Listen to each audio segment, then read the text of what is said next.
Have you ever had an experience that suggested someone else was in your house and just thought, I don't want to know, and left it? Sometimes fear of the unknown just seems like the preferable option than facing a real, concrete danger. Normally it's nothing though. One time the beeper function in my wireless house phone went off when I was the only one home. It could only be called from the living room. Another time I swear someone took some change from the desk. They're all probably just slightly disconcerting tricks of the memory. But what would you do when something truly suggestive happens? Would you run, or just ignore it, like I did? Last Monday was a normal day. I got up, brushed my teeth, changed into school clothes, all little parts of my morning ritual. It seemed like it would be another totally unnoteworthy day. Until I saw the strings. There were 3 or 4 thick twine strings in my room. They crisscrossed between the walls around my bed, one attached to the door. No way would I have missed them before. I should have tripped over them. They were tied to pins in the walls, which had also not existed before 10 seconds ago. Nobody could have been in my room while I was in it, let alone set this up. It was early and my brain wasn't processing correctly. I simply discredited the sight, untied the strings and left for school, leaving them balled up on my desk. It didn't get any better later. Outside my house there were hundreds of them, tied between houses, around cars, across streets.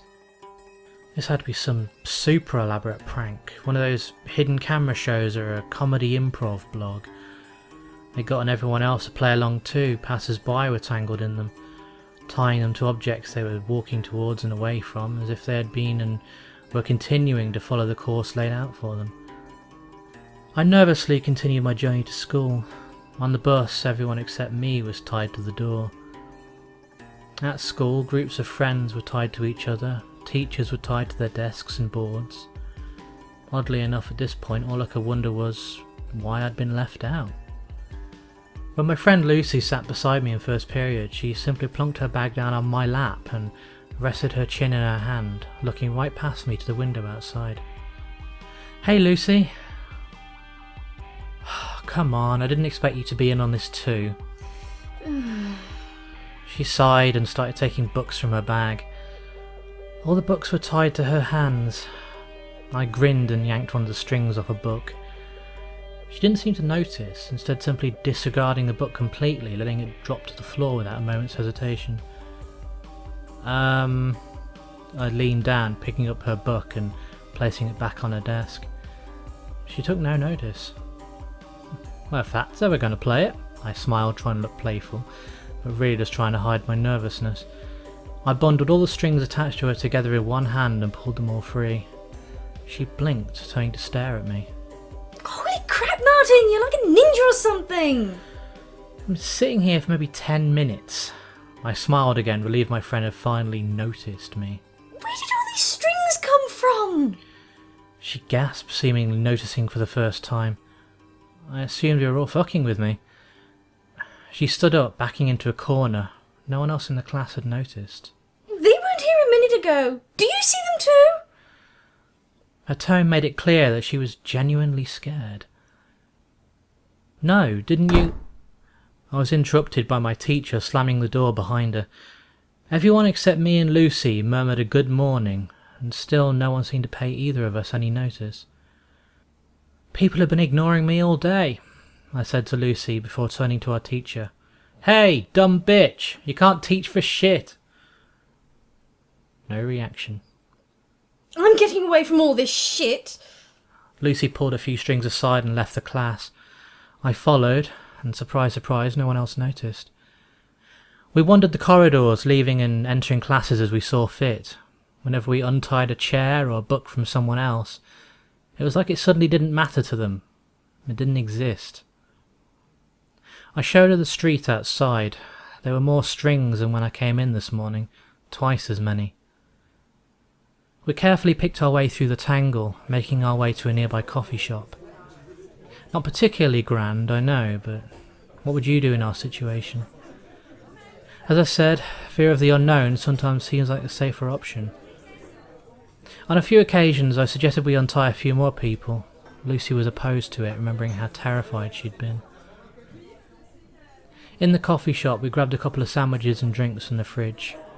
We found a table, untied all strings attached to the chairs, and sat down. We both ate in silence, both of us too scared, both of us distracting ourselves by watching the strangers in the shop, oblivious to the strings. After 20 minutes, Lucy spoke up.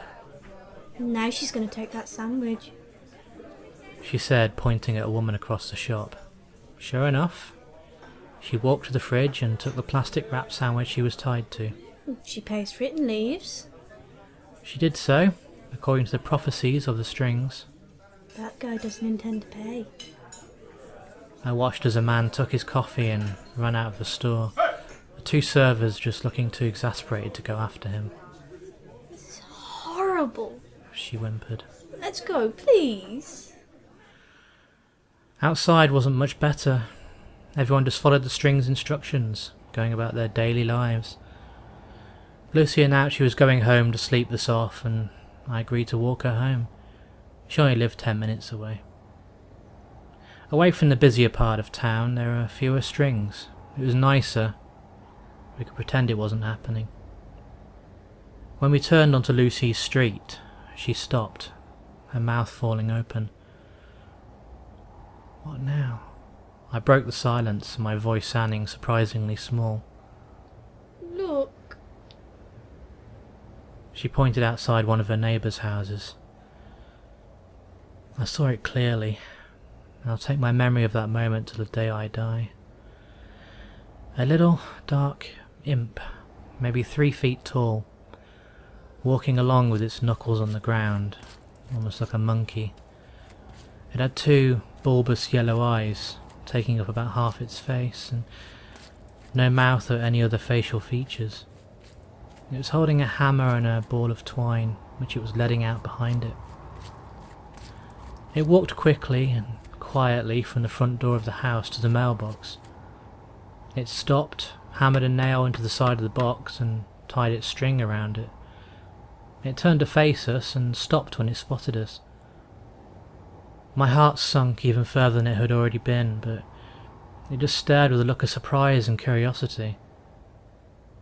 You could almost say it was the more frightened one. Suddenly it beckoned to us with its tiny hand. I looked at Lucy. She hadn't moved. I looked back at the imp, which stared at me. I halved the distance between us and then halved it again. This wasn't fear of the unknown anymore. It's fear of this little guy. Didn't seem like anything to be scared of. When I was a metre away from it, it extended its hand. Hi. I shook it. It nodded in approval, blinking its massive yellow eyes up at me. So, you're the ones in charge of the strings? It nodded eagerly. I called Lucy over, but she stayed where she was. There are more of you. Another nod. I wanted to ask it so many questions about what it was, where it came from, but it seemed for now I was stuck with only yes or no questions. Do we even have free will? It just looked at me, almost sadly. I immediately felt sick to my stomach and couldn't bear looking at the little monster anymore. I grabbed Lucy, who had been listening to our exchange and now sat on the curb with her head in her hands. Come on. We entered her house and I made her a cup of tea. When I found her in the living room, she'd untied her dog and was curled up with it, crying. I set the tea down and sat beside her. I'm so scared. She whispered after a good 10 minutes of sobbing. I didn't answer. I couldn't. I'm gonna go to sleep. She mumbled suddenly and was under within the minute. Sleep was starting to sound pretty good all of a sudden. My eyelids suddenly felt like they were being weighed down. I collapsed to the rug, and the last thing I heard before I fell asleep were the scurrying of several sets of little feet nearby. I felt much better the next day, as if the whole affair had been a dream. I probably had believed that if I hadn't been awoken by Lucy's mother that morning, wondering what I was doing sleeping over without permission or something. Over breakfast, Lucy asked me why I looked so pale and nervous. I turned to her and smiled, mumbling something to her about feeling sick. But the truth was, I was scared, because I couldn't see any strings. I was wondering whether my actions were truly my own.